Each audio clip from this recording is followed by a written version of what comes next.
Welcome. I'm Kinetic Symphony. I hunt down and report on mysterious and weird, true stories, from glitches to the paranormal. This is my channel's weekly compendium, ending Monday, July 4th, 2022. Happy Independence Day to all my American viewers. Let's get that apple pie out, and some fireworks too, of course. Case file number 679, written by Skydeer Chan, The Future Purple Jacket. Back in 2018, I was 17 years old and had come back from abroad to visit my friends in my home city for the winter. I remember it was the cold month of December, and I was walking back to my apartment after a medical appointment with my mother, when I happened to pass by this very old abandoned drama theater that was built in the 1800s, where my grandfather had temporarily worked in his youth, which had been closed ever since the 90s. I recall I hadn't been on that street for a long time since my childhood, because I would always avoid the old drama theater building as it gave me very strange vibes, so I would always take the other way back home to the city center. However, that particular day, I happened to take that route for some unknown reason, and I took that road with my mother while we discussed my upcoming exams, until she stopped me at the intersection for some odd reason and told me I was going the wrong way. At that moment, I saw a young blonde girl sitting in a very familiar blue Opel car playing on her PSP 3000 in the car, and she glanced up to look at me all of a sudden. Our eyes met, and I felt an odd sense of familiarity and recollection. I froze for a bit in shock, until I heard my mother's voice and decided to quickly turn back. Went home as if nothing happened, and then realized that when I was a kid back in 2009, it was snowing, and I had seen an older teenager with highlights, makeup, and a purple winter jacket looking at me strangely when I was in the car with my dad in the back seat, waiting for my mother to get back from the local store a few blocks away. And that's when it hit me that this person was actually me in the past. She too had moved away quickly after locking eyes with me when I was a kid, and she was dressed in the same attire I was wearing in 2018. It was almost as if what happened wasn't supposed to happen. I wasn't supposed to be there on that day. Even up to this day, I'm still confused. How could I possibly have seen myself from the future? And for me to remember it, I've never told anyone about it because they would assume I'm a delusional idiot or something. This has been something I haven't been able to explain to anyone. I still sometimes think about it and wonder whether I just fell asleep with my eyes open and had hallucinated the entire event, but I recall it as blue as daylight. I've even asked my mother about the event, and she blankly stared at me saying I acted odd that day, wanting to go back to that place for some unknown reason. I don't believe in the supernatural, but after having experienced this event, I think there is definitely something there, which we aren't aware of. Case notes, file number 679, The Future Purple Jacket.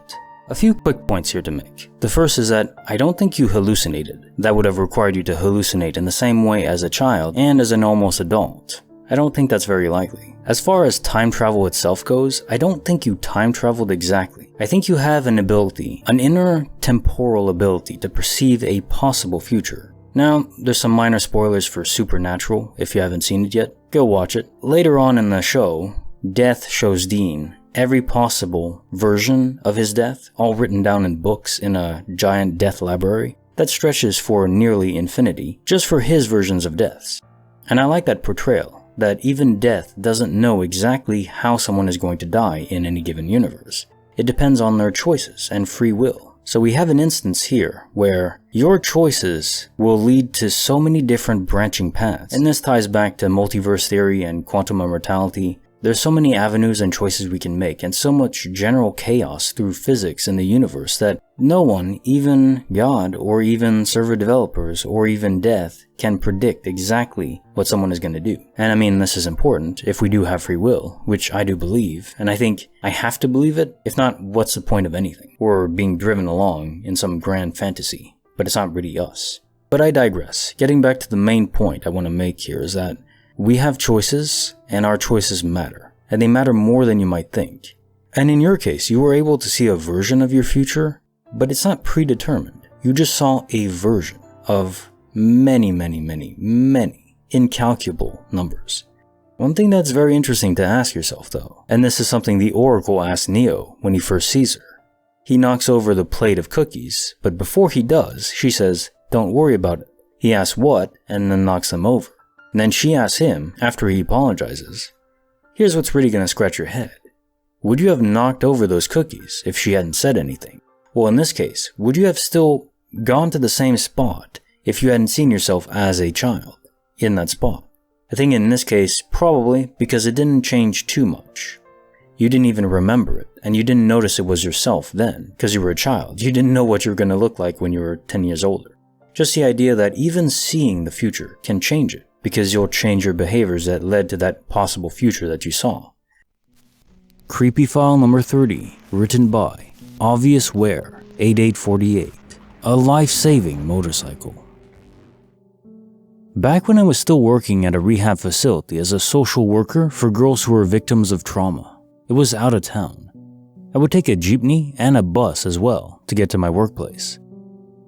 I was an in-house social worker, meaning that I will stay at the facility for 5 days and I can get 2 days off. My shift is Saturday to Wednesday, meaning that I can go back home Wednesday evening and return to the rehab facility Friday evening. I like to travel during evenings, since there are not a lot of passengers and I can enjoy my window seat alone. The facility is located in a rural area. I can take a tricycle going there from the bus stop, but it's too expensive for me. I would always walk alone, and mind you, I have to pass through a wide sugarcane field before going there. There's no usual streetlights there, but I didn't mind it, except for that one night. Just near the road was a small mom-and-pop store where I would usually buy my snacks. It's a kilometer away from my workplace. I got close with the owner, and she would often offer that she would ask her son-in-law to drive me to my workplace. I always politely decline her offer because I don't want to be a burden. That time, she offered again and I took it because when I looked down the road going to my workplace, it was dark. The air felt heavy and weird. I finished my Pepsi and cigarette and hopped on the back of the motorcycle. When we reached the middle part, there were 5 to 7 drunk men talking in the middle of the road and saw us coming. One guy said, "Miss, come down and talk to us." I got scared and he came closer. The son-in-law instantly drove his motorcycle fast and some of the men chased us while calling after me. Thank goodness they were not able to keep up. If I didn't trust my instincts that night, I don't know what would have happened to me. Bonus file, written by Legendary Shampoo, The Spinning Coins. My mother passed away very recently from liver and kidney failure at the same time. Her death was a result of drinking too much and too often, and it caught up with her fast. After she had passed, something was doing stuff inside of my house, throwing coins and making noises. Things started happening about a year and a half ago. It started with me and my brother feeling like something was around. I felt like eyes were on my back all the time. When I met my girlfriend, she noticed a smell she described as a smell of death at the entrance of the house when she started coming over as well. It went away after the first 2 months of her coming over, but it returned after my mother had passed away. About 6 months later, my brother was given a book. I'm not sure what it was exactly, but it looked like some sort of religious or ritualistic text. After he got the book, he said he felt like he started having a horrible bad luck streak. Things just kept going wrong for him, and this culminated in him being thrown at a wall. He described it as being pushed and attacked, like something was trying to hurt him, and had a deep cut above his eye and a black eye after. We burned the book the next day. A few months later, about 2 months before my mom passed away, me and my girlfriend were sitting in the living room talking. There is a big mirror on the wall, kind of over my girlfriend's right shoulder, just outside of what she'd be able to see peripherally. In the middle of the conversation, she froze and whipped around to look behind her and jumped up saying she had seen something walk by just for a moment in the reflection of the mirror. I felt weird energy that night as well, and my brother had said later he and my mom had felt it too. Since then, we had weird noises on and off, and a few nights where everyone agreed something was off and felt something was around. My mom passed away about 2, maybe 3 weeks ago. Now, at the time, my brother told her while she was still alive to mess with him all the time and let him know she was there. After she passed, me and my brother and girlfriend were watching a movie when they both began saying something was wrong. I felt off as well, but they are more often able to notice things like that. That night, my brother and my girlfriend both felt off the rest of the night, and my girlfriend had a panic attack. 3 days ago, roughly, my girlfriend and I were hanging out in the living room, and she had been having a really hard time with some bad thoughts, panic attacks, anxiety, etc. Suddenly, we both heard a noise right next to us. Quiet but distinct, like something had shifted. I got up to start looking around, and my girlfriend just froze, staring into the kitchen. She said she had seen a figure staring at us and just held eye contact with it. She described it as being evil but not angry, tall and slim with pale eyes. I walked around the house and stood right where she had seen it, staring at us, and I felt something that I can best describe as a wave of electrical energy sitting on my head, making my hairs rise, and my head felt high and lightheaded. When I walked out of where I was told it was standing, I felt nothing, but when I walked back, I felt the same thing instantly. As I walked around the house, she said she would notice it go away and then get glimpses again of it. We felt something from my mom's room, and I went to go look, and we heard a loud crack like something hit a wall and a coin spinning and bouncing on the floor. I came back into the kitchen and there were 3 pennies laying on the floor where we heard it, but we had only heard 1. I moved out the next day. My brother and I are no longer speaking, but he still lives in the house by himself now. Do you think there is significance to any of this? Does this have to do with my brother asking my mom to make her presence known? What should I do about it, if anything? Case file number 680, written by Horse Lover 2529. A new kind of White House. Excuse my French, but I'm so freaking confused. I was home every day. I notice things very well because I like to look around and observe nature, etc. Every single day I walk home. Been living on the same street for 10 years. Today I was walking and noticed a white house between 2 houses. One was brown on the right side of this new house, and one was yellow on the left. I honestly stared at the house for a few seconds, trying to remember if I had seen it before. There's a run-down house on our street, so I thought maybe they fixed it up. Nope. That house is like 5 to 6 houses down from this one. I noticed they were painting it, so I tried to remember if there was a house there at all. Nope. I was really freaked out. I've never seen the driveway, the cars, the people, any of it. Never seen this house. I could have sworn that this house wasn't here before. It's so unlikely that I didn't notice this before because I walk home every day. I'm so confused. Nothing else is off on my street, but from the 4 hours I was gone, I highly doubt someone built a whole house in that time and had time to paint it too. It's just impossible. I swear the yellow and brown houses were right next to each other. I think I'm losing my mind. I'm not on any drugs or intoxicated. I've never done drugs or alcohol in my entire life. Anyone had anything similar to this happen? It's on Google Maps. The more I look at it, the more I'm confused and realize I've never seen it. So I decided to ask my mother. She said it's been there all along, and I'm so confused. I swear it hasn't. I highly doubt I missed it since I walk home all the time from the same way. We're talking hundreds of times passing by. Case file number 681, written by Morticia Dumbledore, the newspaper Anomaly. Like everywhere else in the world, we receive the daily newspaper. Well, daily. So I usually discard certain items in my kitchen after wrapping them up in old newspapers. Of course, I casually, by default, glance around at the articles printed on it before wrapping and throwing it away. These past few days, something weird happened. First day, I picked up an old newspaper, tore a random sheet, saw the page, and it had the recent Met Gala images on it. Very eye-catching. Blake Lively in a golden dress, Cara Delevingne covered in gold paint, Sarah Jessica Parker in the big, glamorous headgear. Not sure what those are called. Anyway, I crumpled it up around the trash and binned it. A couple of days later, I pulled out an old newspaper again, tear a random sheet out, and again, without doubt, it's the same sheet. Same pictures, same articles. I think to myself, maybe I'm mistaken. or maybe perhaps we got 2 sets of identical papers delivered by error. We order only 1 set of papers for the house. No one else orders an extra set. Well, with Google and all. I still glance at the date, just to be sure. It really is a date I saw from 2 days ago. I wrote it off as déjà vu. Now, almost a week to 10 days after this incident, which I'd completely forgotten about because of how trivial a coincidence it seemed, I pick up a random paper from the old pile of papers that I have collected over the past few days. I tear a random sheet again, and it's the same bloody sheet again. Same pictures, same article, same bloody date. Even if somehow an identical copy of the newspaper found its way into my house, how is the same sheet appearing thrice in a row? After me crumpling it up and discarding it multiple times. No one's messing with me for sure, because firstly, no one in my house has that kind of time or sense of humor. Secondly, there's no way to ensure what page from the stack I'd choose to tear off.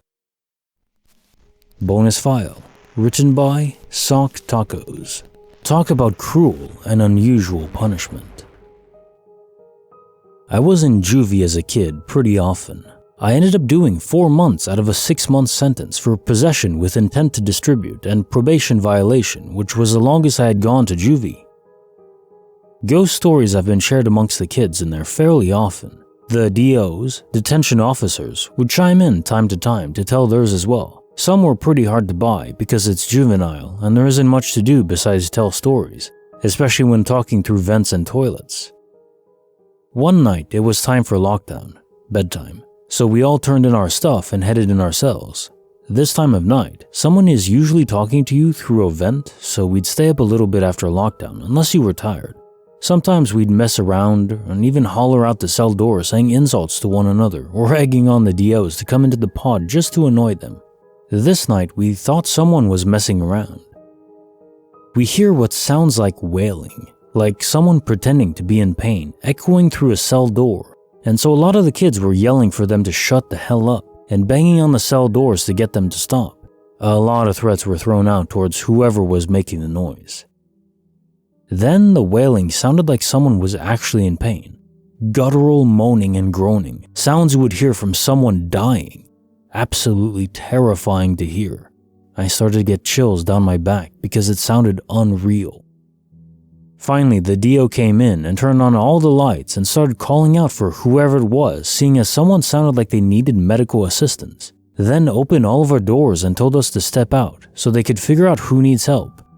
The sound kept going even after we all stepped out and lined up downstairs. The sound was coming from the 2nd level, from a cell that no one was inside of.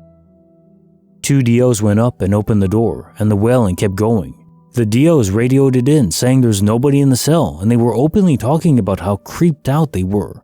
And then a DO rushed down the stairs and told another DO that we all needed to leave the pod. We grabbed our blankets and moved to the pod across, all while this wailing was continuing. It was like something out of a horror movie. While we were waiting in the other pod for new cells to be assigned, the lights in the pod we were in had started to flicker. The look of horror on the kids' faces and the faces of the DOs sent goosebumps over my entire body as we were all witnessing this. One DO even told us we needed to pray, so we all grabbed hands and began praying. Even kids that hated each other were grabbing hands and praying. That's how wild this was. Eventually, we were all sent into our new cells and down for the night. The next morning, we were telling all the kids in the new pod about what happened, and they were shook. One DO had told us about him and the other DO with him that they had seen a black cloaked figure floating around in the pod around midnight, stopping at different cells. We never got moved back into that pod for the rest of my time there. I saw they ended up making it a rec room for the blue shirts, kids with more privileges because of good behavior. Case notes bonus file. Talk about cruel and unusual punishment. So this is making me think a lot about manifestations and stories I've narrated about that. One of them was someone manifesting just in their thoughts about a river increasing its flow, manifesting water. Another one about manifesting money. There's a lot of concept about that where our own thoughts can play into the reality of the world. Personally, I don't think anyone is actually creating physical matter from just their thoughts. That requires too much energy. However, I do think the collective pull the weight from all the minds in the juvie pod could result in perhaps some kind of tether on a spirit that was in agony. So maybe they died in that cell, but they were out of phase and not really interacting with the real world. But then just everyone's presence and collective thoughts thinking about horror ghost stories and the like drew it in. It was in this reality and we heard its wailing, as you describe it, chilling and unreal. I can only imagine what that would be like, the horror. So that's what I would describe it as. I don't think this was a random haunting. I think it was everyone's thoughts focused on one topic that pulled it in. It's almost like a Ouija board, where everyone in the room is concentrated on this object, and through it, the active will of the desire for something to happen does happen. It's almost like people who are compulsively happy. They tend to draw other people that are happy in, and even make others happy themselves. It's sort of an indirect manifestation effect. And in a way, I think it's inspiring and motivating, don't you? Case file number 682, written by user 01980. My mom hacked the simulation. This might sound like it's not a first-hand encounter, but it is. Just bear with me for a bit. Backstory about my mom. My mom had always been spiritual and religious. She says she has a part of God's light, but I don't believe any of that. I'm a hardcore atheist. I just think that she found a way to hack the simulation without even realizing it. So my mom always says a prayer when she loses something, and she would miraculously find the thing she lost in the most unexpected of places. She even says the prayer for other people when they lose something. Literally one time, she said the prayer to one of her friends who lost their earrings in the sink. She watched the earrings fall into the sink, and after asking my mom to say the prayer, she found them on the floor of her living room. But that's only one thing that my mom does. I don't even know anymore. So one day, I was sarcastically telling my mom to say a prayer to find my old precious puppy doll, which I had lost a long time ago. She literally said, "I'm afraid that you'll go insane after finding it there, in a completely different country, and you won't be able to handle it." I was moving to another country, so I was like, yeah, right. So I moved to another country, and guess what I found? Not the puppy doll, unfortunately, but I found a hair clipper that I lost almost 2 years ago. It suddenly appeared in one of my bags in the country. I was shocked because I literally had searched for it everywhere. Plus, I literally selectively choose each and every item and put them in the bag myself and then sealed it shut. I tried to rationalize that I must have missed it, but there's just no way, because I made sure to take only what I needed and the hair clipper just wasn't there. I didn't ask my mom about anything, because she would try to tease me because I don't believe in a god, but now this happened, and I don't know what to think. Bonus file written by Horror Appeal of Death and Gollums. I grew up with my grandma and lived with her most of my life, and her house always freaked me out because weird things happened. It's not like the house was old. No one had ever lived there previously, and it wasn't the typical scary house you think of when you think of a haunted house. I have my theories, but that's for another time, I suppose. Anyways, everyone in my family who stayed there has their own stories of things they've seen or heard, including myself. Some examples of what I experienced were hearing footsteps outside my door in the middle of the night, hearing someone in the master bathroom walking around and turning the sink on when I was the only one home. When I was young, I was sneaking downstairs to grab a snack and turned the corner to go downstairs and saw a little girl sitting on a big box we had at the bottom of the stairs. Seeing figures of people on the walls moving around, and the list goes on and on. These things happened throughout my life and were spaced out occurrences, so I tried to just ignore it all the best I could. But what I experienced when my grandma was dying were some of the most intense things I've ever witnessed. My grandma had breast cancer. Eventually, it spread through her body and she lost the battle. They put her in hospice and we set up her living room for her to stay in so we could take care of her. The last week of her life is when things started getting really weird.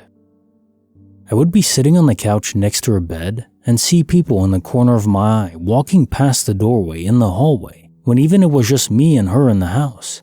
And when other people were there, they saw it too. There were times she would be looking up to the ceiling or at the walls and smile like she would be looking at someone she knew. Another time, my whole family was on the couch just being with her, and the light in the room went out, and my grandma smiled and said, "It'll come back on." And right when she said that, it did. While these occurrences were starting to happen frequently, it was just little things like that. But then the last few days of her life, she started declining more. So we bought a baby monitor with a camera to watch her when we weren't in the room to make sure she didn't try to leave the bed. She kept trying to do things on her own and would fall. Well, one night, my sister and I were upstairs in her bedroom talking, and we looked at the monitor screen, and I instantly started crying from what I saw. It's hard to describe what we saw. The only thing that comes close to what it looked like was a mix of a gremlin and a golem. It felt so off. We watched it almost like crawling and jumping on her bed, but she was asleep. It seemed like she knew it was there because she made a movement with her hand like she was hitting it away, and once she did that, it left. My sister went downstairs to check on her. She was still sleeping and nothing was there. It was one of the scariest things I've ever seen in my life, and even after 6 years, just the thought of it makes the hair on my arms stand up and my eyes begin to tear up. It's not just because of how scary it looked, but because of the way it made me feel. Even through the monitor, you could feel its presence and you could feel it was not good, whatever it was. The next night, my sister and I were back up in her bedroom watching a movie, and my sister looked at the monitor and studied it for a second, and told me to look at it too, which after what I had already witnessed, I was terrified to even look at it. But I did, and clear as day you could see a head behind my grandma, which looked like how she looked at the time, bald, sick, etc. So we took a picture of the monitor screen this time, and we zoomed in to see what it was, and we noticed that above that head was my uncle's face. You could see his features and could easily recognize it was him if you knew him. He was my grandma's son, who died a few years back from cancer. Well, I don't really believe in God, and I'm not sure where I stand on the afterlife, even after all my experiences. It was a feeling of relief seeing this after the horror I saw the night before. Almost like him saying, "It's okay, I got her."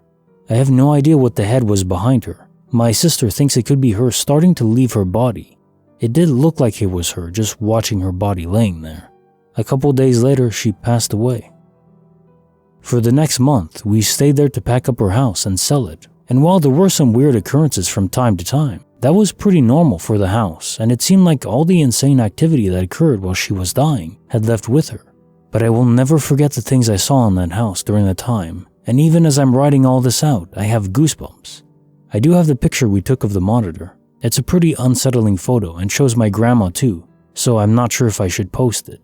I think I won't to respect her, and for the sake of my own family. She was my best friend in the entire world. Case notes, bonus file of Death and Gollums. I'm so sorry for your loss, Horror Appeal. Last year, my mom lost her dad, my grandpa, and I was stuck in Canada. I couldn't even go to the funeral. It's hard to cope with that. Reach some sort of conclusion, or I think it's very true that time does mend all wounds, or at least patches over them. It's like a scar on your soul. It never quite goes away, but the pain certainly does. Regarding the presence that's in this house, it kind of strikes me as a poltergeist, which, by the way, if you didn't know, the root of poltergeist is poltern, which in German means to rumble or create sound, and Geist, which is just spirit or ghost. I think that's fascinating. Love the root of words. I think that fits well enough. Now that Gollum on camera, there are cases of manifestations of spirits taking form, especially tricksters or poltergeists that want to scare others, and that seems to be the intent. There was no harm directly done to your grandma or to you, besides a sort of trauma. And even in her weakened state, your grandma just tried to brush it away. Like, she's gonna have none of that. And your uncle was there too, trying to safeguard her. Maybe it was just your grandma's spirit, as it was sort of detaching, an astral projection. That is also possible. I like the idea that it was your uncle, that it was there to safeguard and just say, yeah, I got her. That's a very beautiful thought. That our loved ones are still around and keeping a watchful eye. If there's quantum immortality and it's just echoes or imprints of who we loved, well, they're still powerful. They can still affect the world. Ghosts and spirits are affecting the world all the time in the EM spectrum, flickering lights, turning off electronics, and even moving objects sometimes. If the world is simply a manifestation of wave properties, then it's not altogether that surprising that spirits or echoes are able to manipulate the world. They're just manipulating waves in certain regards. It's all energy in the end. And I want to leave you with a beautiful quote from a show I just finished watching, The Good Place, where, no spoilers, but one of the main characters, Chidi, says to someone else, I won't say who, that to look at death not as a finality, but as a wave in the ocean, returning to the ocean. It's beautiful in its simplicity, and it's almost the perfect analogy. We're all waves in the universe, and eventually we fade back in, but we'll re-emerge, if in another universe or in reincarnation, in some form or another. Your sentience does persist. I do believe that. Case file number 683, written by Gabriel Gary Lutz, a linguistic glitch.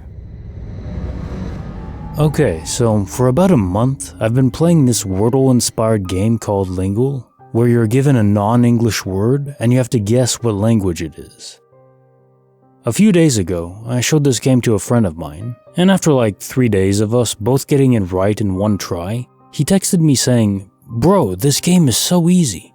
I laughed and started to type, "Just wait until they give you a word in like Quechua or something," but stopped mid-message for some reason and ended up not sending it. I freaking wish I hadn't deleted it, because guess what the following day's language was? Yep, Quechua. I was so shocked when this happened, but haven't even told him because probably he wouldn't believe me. And why would I delete this message I was typing? And also, what are the odds? There's like 7,000 languages in the world. Plus, the game also has some of them divided into varieties. For example, European vs Brazilian Portuguese. Anyways, this is definitely nothing too bizarre like the other posts in the sub, but it's just a casual little glitch I thought I'd mention. Case file number 684, written by Lucid Roland, When Love is All Kinds of Magical. So, I'm on a weekend in a forest cabin. This happened just a few hours ago. My boyfriend has a watch that I bought him and he loves it. Later this day we were having fun, and he has his watch on. He's always wearing it except for shower and sleep. And it's silly, but he remembers seeing his watch next to my skin while we were having fun, and he thought that was classy and sexy.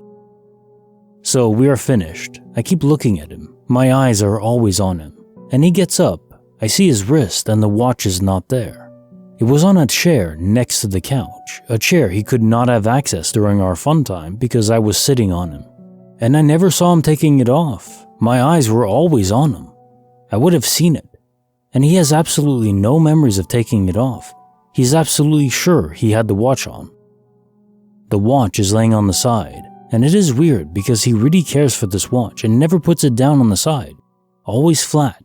Right after he realized that the watch teleported, he got his right ear clogged and started feeling dizzy. He had to lay down. We really don't know what happened. We are going to ask the landlord of the cabin later if anything ever happened here like this. Okay, so the landlord took us hiking through the forest this afternoon. He told us that this cabin is often used by people with depression, PTSD, loss of memories. It's like a retreat, and he gives animal mediation sessions and everything. This is the only out of the ordinary thing with this cabin. The watch wasn't on time anymore either. When we watched the time on the watch, it was 4 p.m., but in reality, it was 4:47 p.m. But my boyfriend did tell me that there is a possibility that he changed the time by mistake because he likes to play with the buttons. He doesn't really use it to keep track of time, more for the aesthetic. Creepy file number 31, written by Cats Against Humanity, an amusement park of horror. I was reminded of this story yesterday. A friend and I were 15 years old, female, and we were let loose at a top-rated theme park where you would never think something scary would happen. Her mother and stepdad took us on a designated holiday, and rain was expected. I thought fewer people would be there. In the early 90s, not many people went on an actual holiday. My friend and I had been up almost 24 hours on a sugar high. Leaving two 15-year-olds at home alone for weeks is not a fabulous idea, go figure. We were all over the place, loud, manic, laughing at stupid crap. Her mom made one thing clear. If employees thought we were drunk and kicked us out, we could just freeze our butts off in the car way out in the parking lot while they had fun for hours on end. This was long before cell phones, the internet, and we had no books. It would have been hell. As the park cleared out, we got real food at a park restaurant and settled down, enjoying our time there. At one point, we kept riding this one ride. Usually, operators after midnight would allow us to sit in the ride and go through multiple times before closing because nobody was there. We were back to being sleep deprived and probably looked very intoxicated for all intents and purposes. These two guys running this particular ride kept making us go through the maze of a line to get back on this ride. It took minutes of rushing just to get back in the front. Each time we were more and more tired and laughing more. I didn't realize there was a method to the madness. The fourth time we went through, the guys running it asked us to come over to their side of the ride, but we pointed out that we couldn't and wouldn't jump the track. They had us ride, again, a huge car with only us in it, and when we got off, they were there, each taking one of our arms and forcing us into a part of the ride where workers are only allowed. It took me a minute to realize what was happening. These guys were on the tall side and built at least college-aged. I thought they were twins, but realized my mistake. They looked similar because they had the same theme uniform and haircuts. We were still giggling, and when I saw the looks on their faces, I realized that we were in serious trouble with a shot of adrenaline. They looked determined, and their heads were on a swivel. We hadn't seen anyone walking around in hours. Everything had lights on, and music was playing. Still, we hadn't seen the usual workers perpetually cleaning the park. Nobody was operating food stands. It was a ghost town. The next thing I knew, the guy was walking off with my friend, and the guy on me pushed me back against a door. This is not good. I had a flash of insight. This is a brand name family amusement park they took us to because they think we are easy prey. They are taking a huge chance messing with us because we could identify them, and there are cameras everywhere. I knew I had to act dumb, like I had no idea what was going on, and then I heard the other guy saying, "Hey, she won't cooperate. You said she'd cooperate." Cooperate? Oh, hell no. I gave a fake giggle and pretended to stumble into the guy who backed up. I pretended I was going to puke, and he pointed to a trash can. I went the other way and saw my friend swaying with a scared look on her face. I jokingly stumbled into the guy and put her on my back like I was giving her a piggyback ride. She was notorious for freezing from a childhood trauma. I had done this before. I shot out of there, singing loudly, sounding like a crazy drunk person. The park was closing soon, and I ran to the gates. My legs started giving out as we reached near the front. My friend was slowly being able to move again when her mom waved us over. While we never told her mom or my mom, I asked my dad's friend, who had a daughter who worked for the corporation near the park. He often got us free passes, that I wanted to interview her for my English class. A week later, he gave me her number, and I called and immediately blurted out what happened and to please not tell my parents. I gave her all the details, and she told me not to worry. They would be fired and banned before the next day. Later, I went back to the park with a boyfriend that year and never saw either of those guys again. I was told that the park would keep them out of that kind of work environment forever, similar to blacklisting. I was so thankful she took me seriously. She told me she had worked at the park as a teenager as a certain character and had creepy dads do all kinds of sleazy crap to her. So she had a particular ire for that kind of crap. I feel if I had sobered up and put up a fight, there would have been terrible consequences, but that was just my gut feeling at the moment. I am still friends with that lady all these years later. We occasionally use that story to warn her kids and grandkids that bad things can happen anywhere, so be cautious. Case notes: the amusement park of horror. So this story is making me think about my time back in Montreal. We have an amusement park there called La Ronde. It's situated on St. Helens Island. It's a nice amusement park.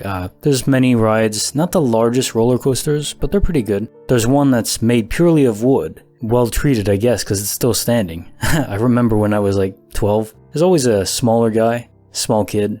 I was so tiny, just the right height I could get on it, but I was so thin that the metal bars that come down to restrain you to keep you from, falling off. I was literally, in the descent period, floating in my seat.